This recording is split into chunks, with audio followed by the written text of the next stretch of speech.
everyone, it's Little Blue and you're listening to my podcast, aka Little Blue. How is the post-Christmas getting back to normality going for you?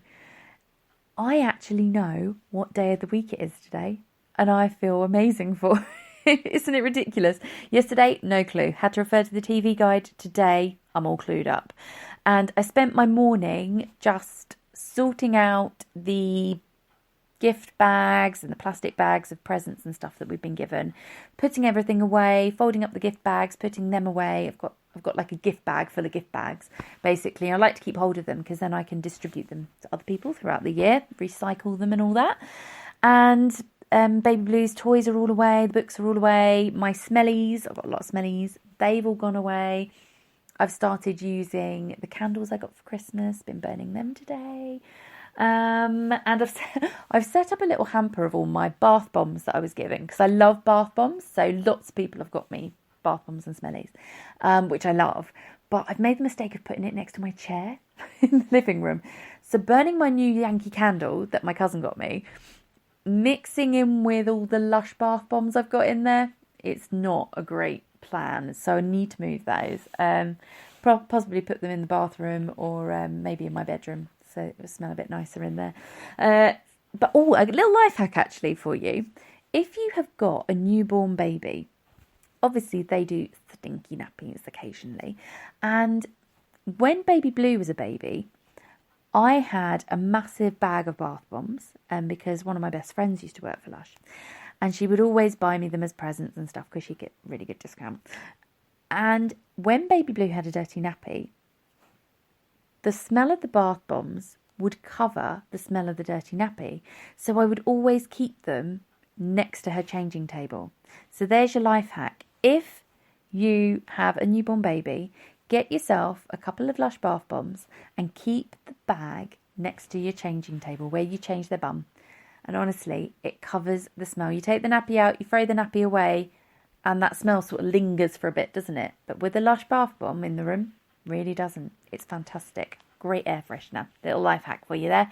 I mean, likewise, if you've got a smelly husband or something that's just had a load of Brussels sprouts for Christmas, same effect, I think. But yeah, that's my little life hack for you. So yeah, I'm really organised, and it's lovely. I did a mass washing up because I'm not going to lie, I have been a little bit lazy with the washing up over the last few days. So big wash up. All the dishes are clean and put away. The kitchen's spotless. The living room's still got some things to do. And my sofa is still just a big pink and white unicorn. And I need to sort my flowers out that my friend Kate got me because sadly they've not really done so well. They've sort of wilted a bit, so they need to go in the bin. And I'm awful for flowers. I always leave them. I don't know why I do this, but I need to get rid of them. I've also started putting some of the Christmas decks away, which probably sounds a bit sad, but I want to phase them out so it's not one big hit for Baby Blue because she gets so upset when she sees them go down. So the tree will be the last thing to go down. That go down on 12th night, but the rest of it, I've been slowly sort of sneaking it away. The tinsel's going away and stuff like that. So eventually we'll just have the tree up. But yeah, so I'm feeling organised and I'm feeling good. And I said to Baby Blue this morning, what would you like to do today? I gave her the choice and she said, I'd like to go and see Daddy. So I texted Dad, as I would normally, and he didn't reply. Usually, I then start getting stressed about it because I've not heard from him. I don't know what to do. I don't know whether to make plans. I don't know to do this and blah, blah, blah, blah, blah. And rather than stressing about it and getting myself into a tiswas, I decided just to ring him. And I rang him. I woke him up and I said, right, did you get my text? Do you want to go to the garden centre with us? We're going to be there from 12. He was like, yeah, meet you there. Fantastic. Done. Don't have to worry. Saved myself a lot of stress and time. I then text Baby Blue's godfather as well, see if he wanted to pop along too, and he did. So we all toddled off to the garden centre. Now, on the way there, this was the first random thing. We're walking up towards the high street, and about 25 military vehicles started driving past us, all of them bibbing their horns and waving at Baby Blue, who was in her element. She loved it. And I'm talking, there were tanks, there were trucks, there were motorbikes, all these sort of World War I, World War II vehicles just driving past us. There was this teeny tiny tank. It was so cute. It was like the Mini Cooper version of a tank. It was like Robot Wars gone mad. It was brilliant. I loved it. It was so cool. But I didn't get a picture of it because the cars were in the way as that one went past. But I did get a few pictures of them going. And she loved the fact that they were all waving at her. And some of them had the most ridiculous horns. They were like, mee, mee. Really silly, so it's making us laugh. So yeah, that was the first random thing that happened, but cheered us up, put us in a good mood, and off we toddled to the garden centre. Got to the garden centre, and Baby Blue's godfather treated us all to our Costa, which was lovely. They had the salted caramel Yule log, which I've been thinking about all Christmas there too. So I got to eat one of those, and it was delicious. Oh, it was divine, exactly what I wanted. Had a coffee. And while we were sat there, one of my dear friends turned up as well. Just randomly, they were calling in to get a Costa. Saw me, tapped me on the shoulder, and she's had a really shit year. To be honest, that is an understatement. And I haven't seen them in a couple of weeks because her partner, who's also one of my close friends, he has just had major surgery to remove cancer from his throat. So it was the first time I was seeing him, so I gave him a massive squeeze, and I've been wanting to give them both a massive hug for so many weeks, and just the fact that I got that small opportunity to do it just really made me feel so warm. And they're still suffering because they lost their kitten yesterday. He had cerebral palsy, the cat version of cerebral palsy, and they had to sort of hand rear him and spoon feed him and all of this sort of stuff. But so he was like a baby to them. And they always knew he probably wouldn't last that long. But, oh, it's just so sad, so sad. I mean, I think he was 36 weeks old.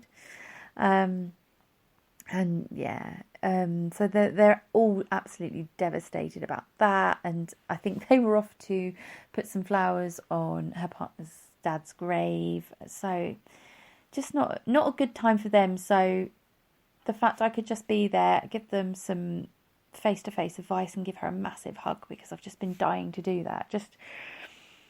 It just felt so something I needed to do, and just seeing them was such a relief to see him looking so well and see her looking like she's keeping it together. And yeah, just amazing. So yeah, we went to the garden centre. I then got the Christmas decoration I wanted, half price. Been thinking about this Christmas decoration all Christmas, because every year I buy a new decoration for my tree, and I've done this since about 2011. So this year it was a clip-on bird that I wanted with like a feathery tail, but the one I'd seen was a white one. So I found that one, and then I was going around. Baby Blue had mentioned this gold one that she wanted, and I was going around looking for it, and then I found the gold one, and she's right, it's much better. So I bought the gold one for just over £1. I think it was about £1.20, and it should have been like £3 something. So yeah, bonus.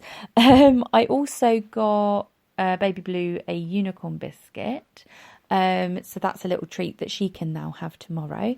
And after the garden centre, we toddled off home, got some bits from Sainsbury's on the way through, got in, popped on a movie, because there's always a movie on just as we get in now. So we pop it on, she watches that, and I can get sort of dinner sorted. I did the washing up this time, so I'm there doing the washing up, and I hear a ping on my phone. So I have a look at my phone, and it's saying,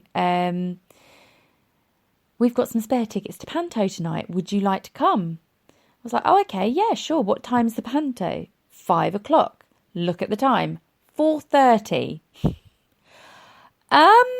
Okay.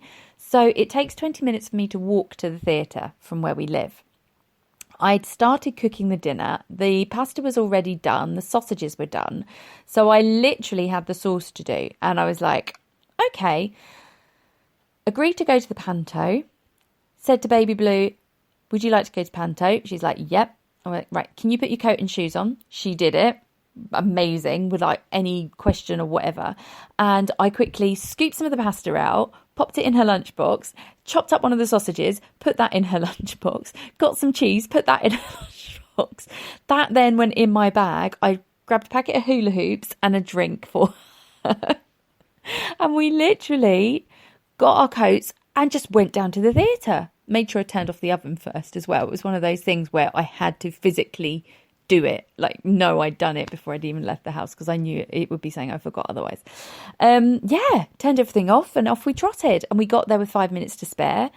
My friend Carrie didn't want any money for the tickets either, so we got complimentary tickets. Then Baby Blue was desperate for a wee in the interval, so went to the interval, came out. She got a glass of bubbly for me, and it's the first time I've had wine in a long time, and I really liked it. I haven't ever liked it before. I don't really drink it. I can't drink too much, but yeah, I really liked it, and it shocked me. I had a glass of that, and she had a slushy thing. She got a large one as well. Oh my God, she went mental. And then we got to watch the panto. We got to see my friend Will, who's in it, and meet the rest of the cast. Baby Blue got to play with my friend Carrie's kids as well. She fell in love with them. And I've not seen Carrie. I used to work with her, and I have not seen her. Gosh, it must be at least 5 years since we've seen each other. So it was lovely to reconnect with her and her family and meet her kids finally. And she got to meet Baby Blue. And while I was at the panto, I then bumped into a lady I used to do stage manager for her drama school, and one of the girls who we used to represent at the acting agency I worked for, she was in the panto, and her mum was there, so I got to reconnect with her mum and with her as well. So it was this massive part of my past life that I was revisiting, and I was getting to introduce Baby Blue to. And what it's done for me is it's reminded me who I was and my performance side and all of that sort of thing that I love, because Carrie's sister said to me, "Are you still performing?" I was like, "No, I haven't really performed, but I do my podcast and I do try still to sing. I love singing and stuff, but I haven't really performed, but I will do one day." And I hadn't really considered that until I said those words to her. I will get back to it one day. I'd never really considered it. And I will. I think I will, actually. And just seeing all these people from that side of my life has really just been this wake-up call, almost like the fog has just lifted and this PTSD thing's just gone from me tonight.